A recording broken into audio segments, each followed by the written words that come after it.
Pour le comparatif, on a décidé donc de recycler un petit peu ce qu'on devait faire pour le JDH1. En fait, en comparatif, nous devions parler de Nicolas II de Russie et de Lénine. Et on a décidé d'en parler parce que c'était vraiment un sujet intéressant. Donc vraiment, là, on est début du XXe siècle, témoin de grands bouleversements pour l'histoire, surtout de la Russie. Donc marqué par des figures clés qui ont laissé un petit peu une grosse empreinte sur le pays. Donc parmi les deux personnalités que je viens de citer, donc Nicolas II de Russie, le dernier tsar, et Lénine. Euh, donc d'un côté, on a un souverain, donc comme je viens de le dire, le dernier tsar de la dynastie Romanov, et de l'autre côté, donc un révolutionnaire, entre guillemets. Enfin, non, sans guillemets d'ailleurs. Euh, Sans guillemets. Je pense que là, c'est vraiment sans guillemets. Là. mais le tsar, en tout cas, on sait que l'époque où il a régné, ça reste une période extrêmement instable et pleine de troubles pour le pays. Et puis après, sa personnalité a pas forcément aidé, et puis même sa politique a pas aidé non plus en son sens. Donc de l'autre côté, on a donc Lénine, le révolutionnaire visionnaire, pardon, fondateur du gouvernement communiste et qui a renversé du coup le régime tsariste et a Mhm. jeté les bases de l'URSS, bah, qu'on connaît jusqu'en 91, Oui, oui, je jusqu'en crois, 91, oui, Gorbatchev. c'est ça. Ouais. Et en fait, on va chercher du coup à comparer à la fois leur personnalité et leur politique, qui ne sont pas forcément. En fait, en tout cas, moi j'ai trouvé que c'était quand même assez méconnu sur certains aspects. Enfin, dans mon idée, j'ai essayé de faire un petit sondage au moment où j'avais travaillé dessus, en cherchant à connaître un petit peu les idées sur les deux, en ayant les avis d'un petit peu tout le monde pour connaître juste les points de vue sans plus de détails sur les deux personnes. Et ça en ressort qu'un des deux est vraiment plus apprécié, on va dire, et plus, comment dire, plus bénéfique selon les idéaux pour le pays. Et on va voir que c'est pas forcément vrai. Ouais. Oui, parce que forcément, quand tu les vois comme ça, tu dis, ok, il y en a un, c'est un absolutiste impérialiste à l'ancienne, qui s'est Mm. accroché à son pouvoir, etc., entre guillemets. Et de l'autre, bah, t'as un révolutionnaire qui fait parler le peuple. Qui fait parler le peuple. Ah, j'ai un dernier petit avis sur Aliénor. Je pense qu'il Mm. faut même pas chercher à faire un choix entre légende positive ou noire, elle a marqué durablement sa période et l'histoire en général, et beaucoup des réalités vérités de cette époque ne seront jamais connues. Partant de ce contexte, je pense qu'on ne peut pas réellement la juger. Bah tout à fait. Non, c'est sûr. C'est le bon mot de la fin. Merci beaucoup. Merci beaucoup de... Vas-y Nana, tu peux continuer. Vas-y. J'enchaîne sur. Tu peux retourner sur ce que tu disais. Je Vas-y. rentre dans le vif du Vas-y. sujet. Rentre Parce qu'il y a dans le beaucoup de vif choses. du sujet là. Donc justement, pour vous présenter un petit peu plus les deux personnages, je vais d'abord les présenter à l'individuel et ensuite on va faire vraiment un comparatif, vraiment les deux côte à côte. Donc Nicolas II de Russie, il est né à Moscou donc en mai 1868, pardon, avec une éducation assez dure. Il devient tsar à la mort de son père en 1894. Il se marie la même année avec sa cousine éloignée dont il est profondément amoureux, Alexandra. Il se rend au Japon durant son adolescence et va se faire poignarder par un homme jaloux qui avait selon lui courtisé sa femme. Nickel. Déjà, on part sur quelque chose de pas mal. Euh, donc le mariage précède le décès de son père de quelques temps, ce qui est un mauvais présage pour le peuple. On va voir que c'est vrai. Donc de cette union Un naîtront petit peu. 5 enfants, donc 4 filles et un garçon, dont la plus connue, qui a inspiré le Disney Anastasia. Le pas Disney. Le pas Disney, le Le pas Pixar, Disney. Non, non, le c'est pas pas Disney. ni un Disney ni un Pixar, Euh, c'est un indé, je crois. Ok, ben en tout cas, il est sur Disney+, si vous voulez aller le voir. Ouais, bah, parce qu'ils ont sûrement fini La petite pub. par acheter les droits, Mais j'en c'est sais pas un rien, je sais Disney, pas, mais personne dit que c'est un Disney. Anastasia n'est pas un Disney. Bon, en tout cas, ça reste la fille la plus connue du couple. Euh, on considère que Nicolas II a un début de règne assez mou. Il se contente de marcher dans les pas de son père. Son comportement est décrit comme influençable, doux, peu caractériel et soumis. Il est d'ailleurs comparé à Louis XVI, le même caractère, même destin. Ce qui n'est pas faux. Si tu me dis pas faux. Néanmoins, son règne voit un énorme ressort économique et culturel du pays. La Russie devient la quatrième ou la cinquième puissance mondiale, on ne sait pas trop. Mais il n'évolue pas dans sa manière de gouverner. Donc les démocraties qui se mettent en place en Europe et la Russie reste, elle, sur un gouvernement royaliste. Donc avec un manque de liberté du peuple, ce qui va commencer un petit peu soulever le peuple, même si en soi, c'est pas le seul exemple en Europe. Mhm. Donc il y a un vrai manque de liberté du peuple et une défaite contre le Japon en 1905 va continuer de faire disgracier le tsar La et à bataille le de rendre très Tsushima. impopulaire, qui J'aimerais va bien en faire parler un jour. beaucoup de décès. Bon, on en parlera sûrement. Mais tu veux en faire un petit brief rapidement? Non, non, non, non, non, Non? Ok. j'ai pas les données là. J'ai pas les données, j'ai pas ce qu'il Ok. faut, faudrait que je travaille dessus. Vas-y, vas-y. Mais en tout cas, cette bataille, elle va profondément marquer le pays et l'impopularité de Nicolas II. Et il va y avoir des premières révolutions, donc avec une demande du peuple d'une assemblée générale, que leurs convictions soient beaucoup plus prises en compte, ce qui n'est absolument pas le cas. Donc Nicolas II va finir par céder, mais cela ne marche pas très bien puisque le monarque a un droit de veto et fait installer au fur et à mesure des fortunés parmi les électeurs. Donc au final, c'est un petit peu sa décision tout de même. Donc Certes. l'Assemblée, elle, devient conservatrice, qui va encore moins plaire au peuple. Et la Première Guerre mondiale marque le début de la fin de l'Empire russe. C'est un fiasco pour la Russie pour cette guerre moderne. Il y a des pertes humaines beaucoup trop importantes. Ils sont mal préparés et cela mène à des insurrections incroyables et à la révolution d'octobre 1917 qui va mener à l'abdication de Nicolas II et par la suite à leur assassinat par les bolcheviks en 1918. Tout ça sans parler de Rasputin en plus. Incroyable. On parlera de Rasputin. Vas-y. Ensuite, je vais parler un petit peu plus de Lénine. Donc, Lénine, du coup, est un agitateur russe et adepte de la philosophie marxiste. Donc, de son vrai nom, Vladimir Ilitch Ulyanov, qui est né en 1870, donc famille d'un fonctionnaire anobli par le tsar. Mais son frère aîné est pendu en 1887 pour avoir comploté contre la vie du souverain.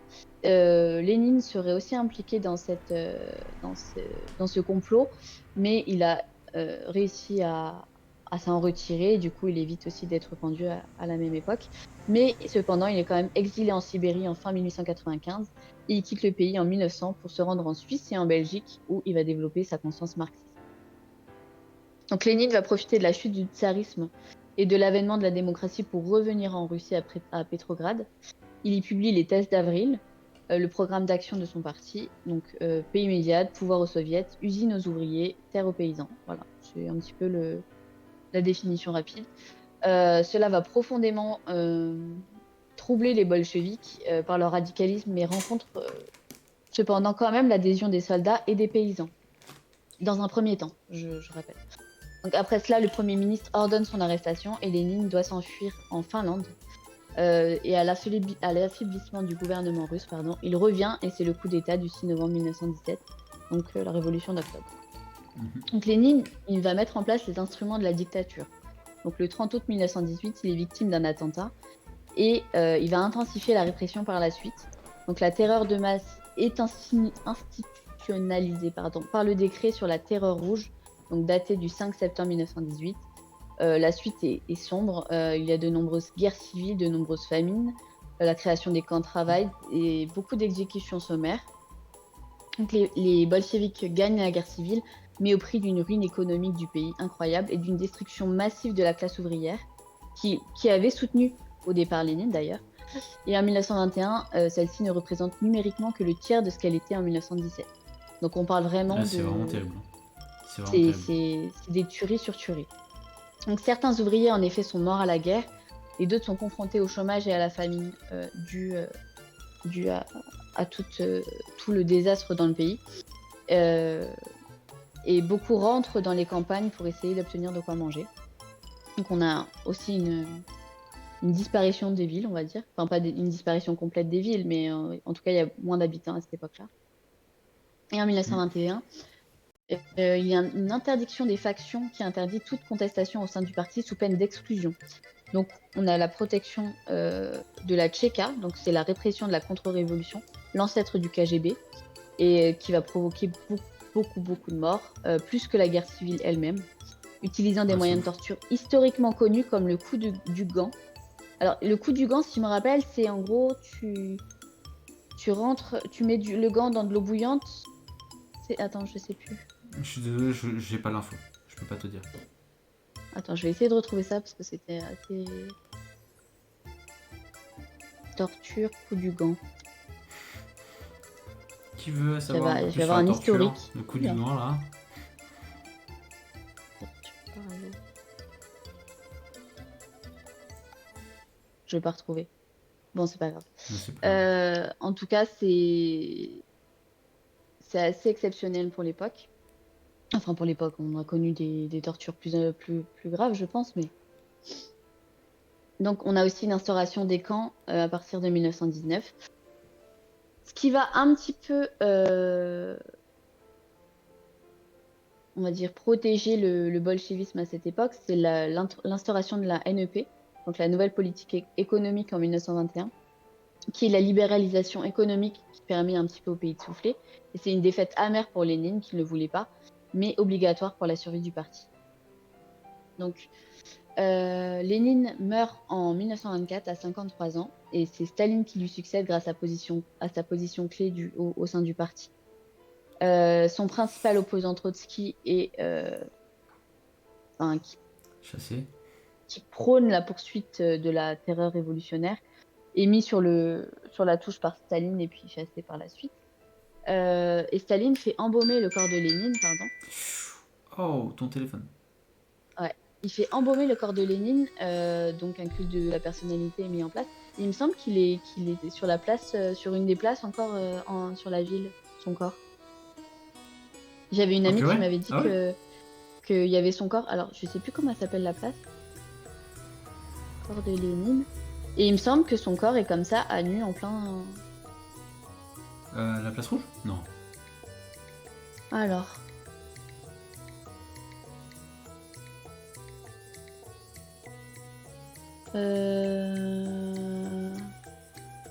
La tour Senatskaya, c'est le côté nord, nanana. Je sais pas, je sais plus sur quelle place c'est. Ah si, place rouge. En tout cas, c'est dégueulasse. Oui, c'est dégueulasse. Donc du coup, Staline, c'est surtout Staline qui va lancer un culte de la personnalité de Lénine par la suite. Mais on sait que Lénine a été surtout diabolisé à la suite. Il est pourtant vu dans la pensée occidentale comme quelqu'un un peu. Enfin, on le voyait pas aussi mal en tout cas. Mhm. Mais pourquoi Lénine reste dans la pensée occidentale comme quelqu'un de libérateur et de bon? Donc à l'inverse de Staline, ses ordres les plus sombres meurtriers étaient principalement dans le secret. Staline a également fait disparaître beaucoup de documents prouvant des actions discutables de son prédécesseur. Et puis le culte de la personnalité, Pétrograd est changé en Léningrad. Or, nous comptons sur 50 pouvoirs, environ 10 millions de morts, 3 millions d'exilés et 7 millions d'orphelins. Et dire que c'est rien à côté de Staline.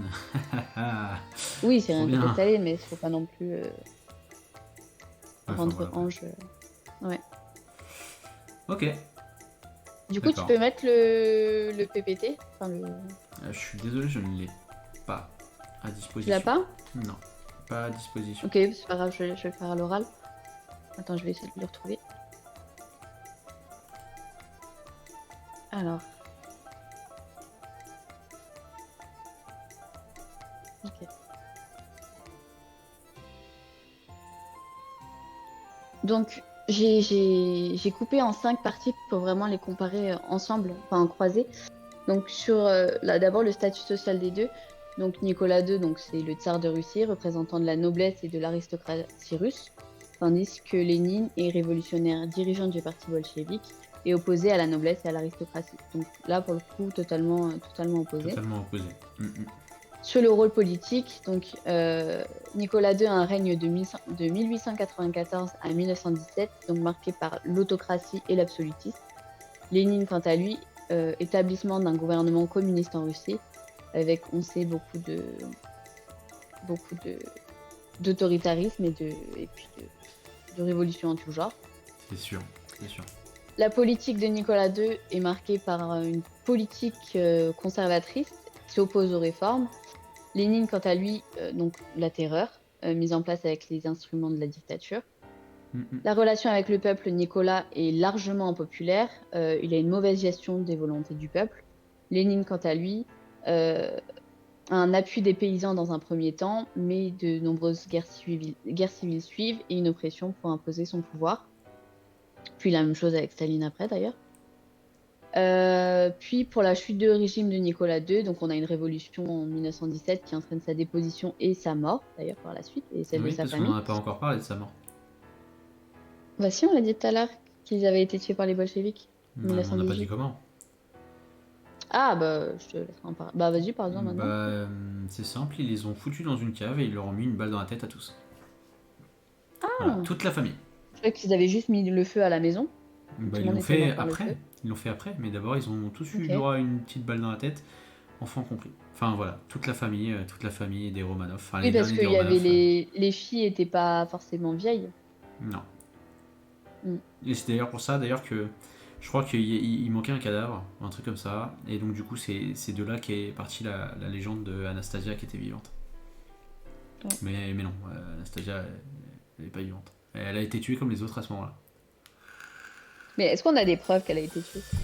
Écoute, j'ai regardé des trucs, j'ai entendu des choses, j'ai lu des choses, et là je peux pas te le. Enfin, je te demande de me faire confiance juste. J'ai Oui, mais pas, je peux pas après, de te, toute je peux façon, pas elle te est le morte dire. hein, depuis le temps, on est en 2024, mais dans tous les Oh. cas. Oh mon dieu, on est en 2024. Bonne année, j'ai oublié. Ah oui, bonne année! Vas-y, continue. Enfin, si tu as encore des choses à dire.